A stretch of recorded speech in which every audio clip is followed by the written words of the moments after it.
All right, here's our brief review for integrated 2 special right triangles. There's really only 3 things you need to know. You got to know the 30, 60, 90 triangle, the pattern, 45, 45, 90 pattern, and you have to be able to rationalize the denominator. All right, moving on. Let's take a look at the 30, 60, 90 triangles first. So as I stated in the video that I did previously, my recommendation here is to just identify your sides and then find the equation that you can actually solve to try to find A. A is the key. So we're going to start from the 30-degree angle. So the smallest angle in the triangle. We're going to go straight across, and we're going to identify that as A. Start at the 60-degree angle. Well, that's going to have to be this one based off of triangle sum. Go straight across, and that is going to be identified as A root 3. Again, just using the pattern here. And then start at the box, go straight across, and we're going to identify that as 2A. So we've got some extra marks on there. Let's get rid of that. We basically have these 3 equations. I'm going to highlight all 3 of them in orange. But only one of them is actually going to help us because the other ones are going to be a combination of unknowns. So maybe there is an X and an A in the equation or a Y and an A in an equation. It's not going to really do us any good. So I want to focus on just the single equation that actually helps me. And in this case, it is A equals 8. This is actually the ideal situation where you're given the information for A. Your job really is to just make sure that you plug that in for all of the A's. So I'm going to go over to the other sides, and everywhere I see an A, I'm going to plug an 8 in its place. I'll even use parentheses.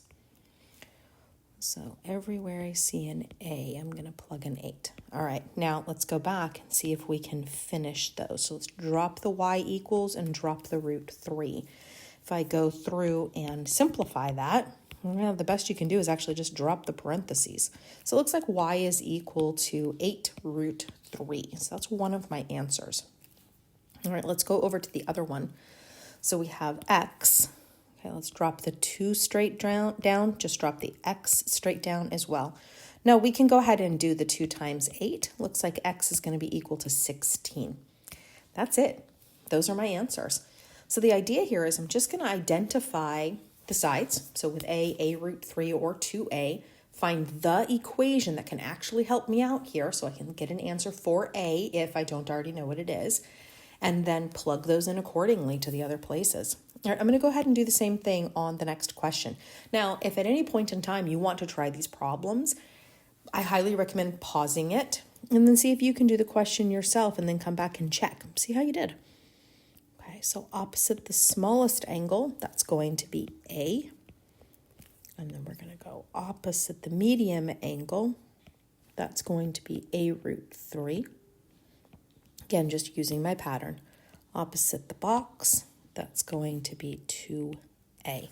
Okay, take a look at my 3 equations that I just highlighted in orange. Find the one that you can actually solve for A if it's not already given to you. So it looks like it's going to be the 4 root 2 is equal to A root 3. All right, let's go ahead and solve for A. Well, I have to get rid of the root 3, so I'm going to divide both sides by root 3. Since that implies that they are being multiplied. The A root 3 divided by A root 3 is going to be 1. So I have 4 root 2 over root 3 is equal to A. All right, I have to rationalize this. So the issue is the value that's in the denominator here. I don't want a root down there. So I'm going to multiply by what the problem is. And it's the idea of I'm trying to create this whole squared situation where the square and the square root cancel. But the only way I can actually do that is to multiply by the number itself. So let's multiply the top and bottom of this by the square root of 3 over the square root of 3. Because it's technically just 1. So if we multiply, we're going to be able to multiply the 3 and the 2 since they're both inside roots. We know the square root of 3 times the square root of 3 is really the square root of 9, but that can be simplified. So we know the square root of 9 is really just 3. Okay, we just found A. Now what we can do, go back up to the triangle. Everywhere you see an A, let's plug in 4 root 6 over 3. So there's an A. Let's drop the 2 straight down and the equals y. May as well finish this up while we're here. Remember, the 2 is technically 2 over 1. So let's multiply here. It's going to give us 8 root 6 all over 3. All right, looks like we just found y. Okay, let's go see if we can find x. Okay, so what we found for A was 4 root 6 over 3. Let's plug that in here. So 4 root 6 over 3. Notice there's nothing else there to multiply it by, so looks like that is our answer for x. Okay, moving on to part C, same idea. So I'm going to start at the 30-degree angle. So the smallest one, go across. Identify that as A. Start at the medium angle. Identify that as A root 3. And then start at the box, the biggest angle, and identify that as the biggest side. Okay, take a look at the equations. So the 3 equations that we have. Find the equation that's actually helpful to us, which in this case is 2a equals 13. So it looks like we're going to deal with that. That one's actually not so bad. We're just going to go ahead and divide by 2 to try to get the a by itself. So that's going to simplify. Looks like a is 13 over 2. Okay. Everywhere I see an a, I'm going to plug in a 13 over 2. All right, let's drop everything else here. Drop the equal sign, drop the x, drop the root 3. Well, there's really not much we can do. Just kind of push them together. So 13 root 3 over 2. Looks like that's my answer for x. All right, let's go up to the other one. Looks like we're going to plug in a 13 over 2 here for a as well. But there's nothing else there, so I don't think I need parentheses. I'm actually just drop the equal sign and drop the y. So there are my answer to those 3 questions. All right, let's take a look at the 45, 45, 90 triangle. Same idea. Opposite the smallest angle, which in this case is 45 degrees, and yes, there happen to be 2 of them, but opposite the 45 is going to be A. So I'm going to use my pattern. I'm going to identify that as A. I know that this angle is also going to be 45 degrees based off of triangle sum. Identify that as A. And then I know that opposite the box is going to be A root 2. Take a look at the 3 equations that I created. Find the one that actually helps you get the value of A if it's not already given to you. It looks like it's already given to me. This is really nice. So I have that A is equal to 5. Okay, everywhere I see an A, I'm going to go ahead and plug a 5 in. Okay, so there's a 5. Oh, and if I drop the rest of it down, that's x. Okay, looks like x is 5. Then there's an A. Let's drop a 5 in there. And then just drop the rest of the equation straight down. So the root 2 is going to come down, as is the y. Looks like that's our answer for y. Okay, moving on, part B. Now, I know this is a 45, 45, 90 triangle because the 90 degrees is given to me. Okay, using triangle sum, I know that all 3 of the interior angles are going to have to add up to 180 degrees. Well, if 90 degrees is already taken, all that's left is 90 degrees. If the 2 sides are congruent to each other, then that means those 2 angles are going to have to be congruent, which means the 90 that's left over from triangle sum is going to have to be split in half. Well, I know that 90 split in half is 45. So I know these angles are absolutely guaranteed to be 45 degrees. So we know opposite those angles, we're going to identify as A.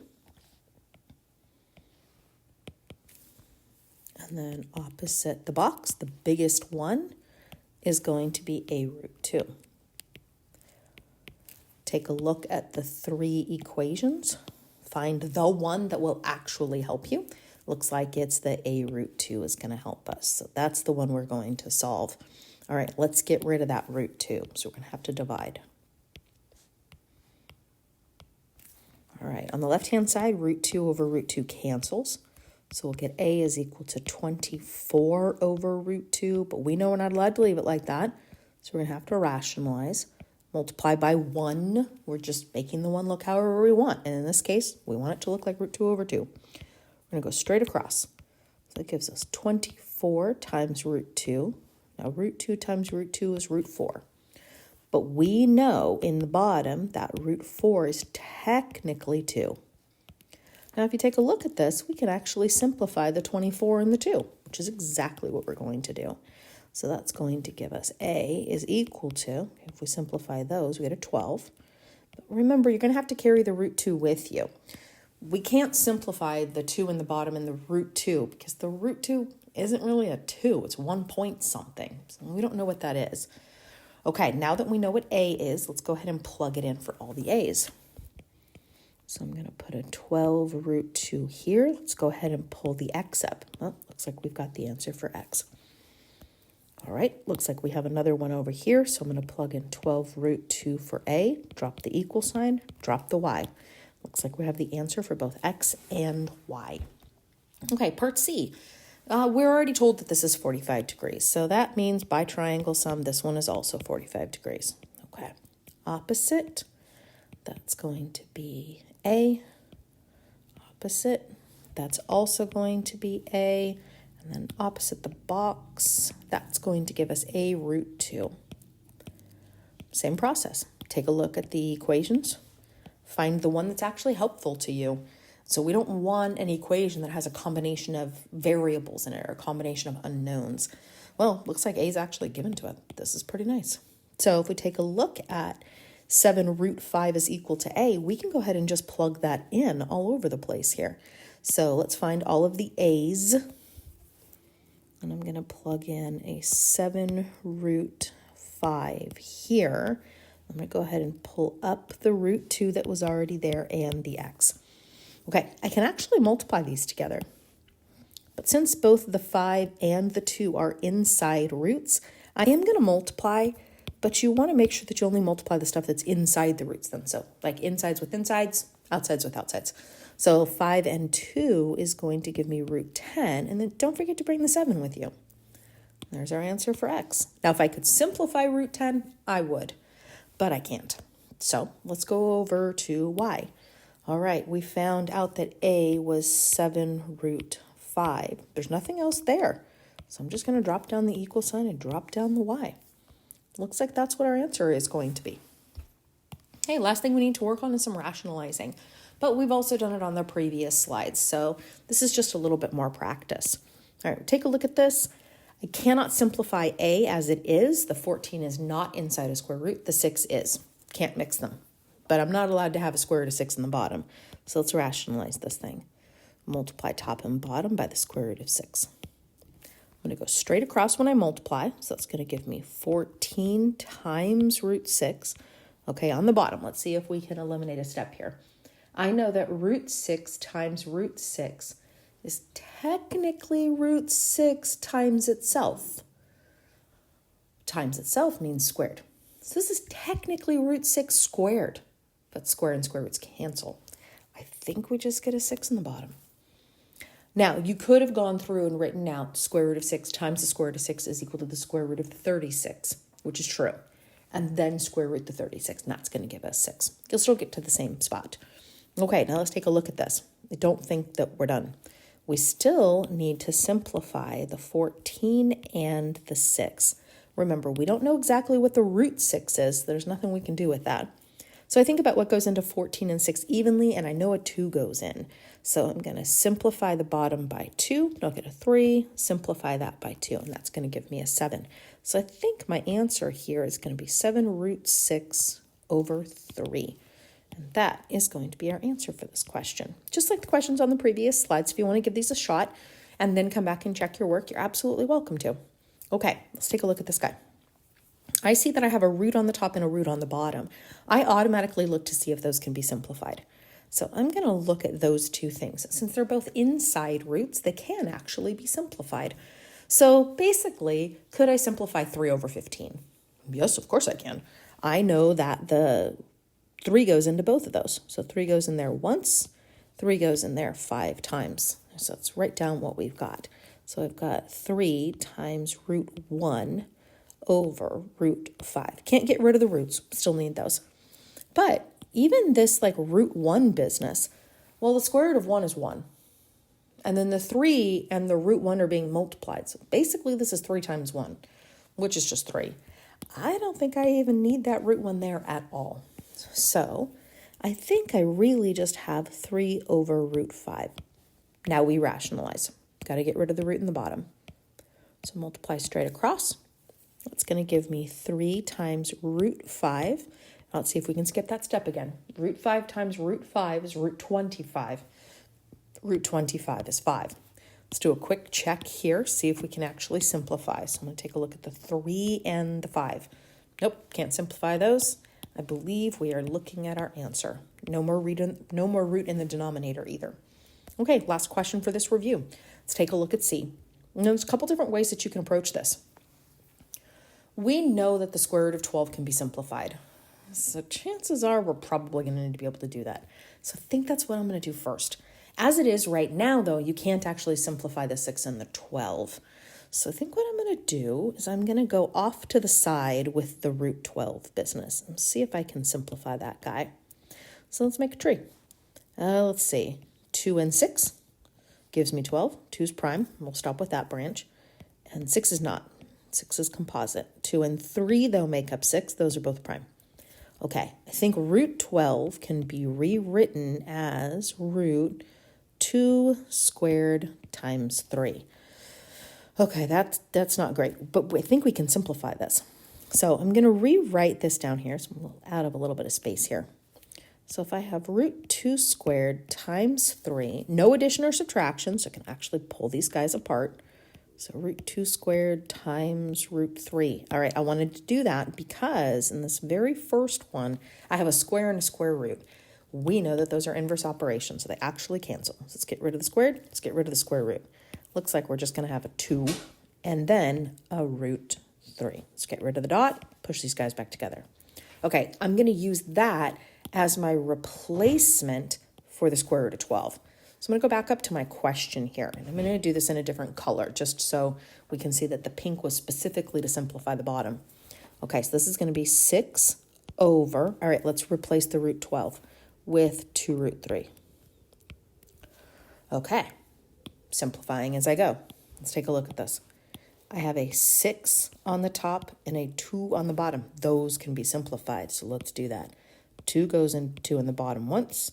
2 goes into 6 3 times. Okay, I think we have 3 over root 3. All right, let's rationalize. So I'm going to multiply by root 3 top and bottom. Again, please understand this is not the only way to do this question. This is one of the ways. Regardless, though, we'll both get the same answer. Okay, root 3 times root 3 in the bottom is going to give me root 9. But root 9 is 3. Okay, wow, I can keep simplifying. Those 3's can actually be simplified as well. 3 goes into 3 once. 3 goes into 3 once. Looks like the only thing we have left is 1 times root 3, which is just root 3, over 1, which is just root 3 then. Looks like that's our answer. Kind of crazy. Made such a big difference from the beginning.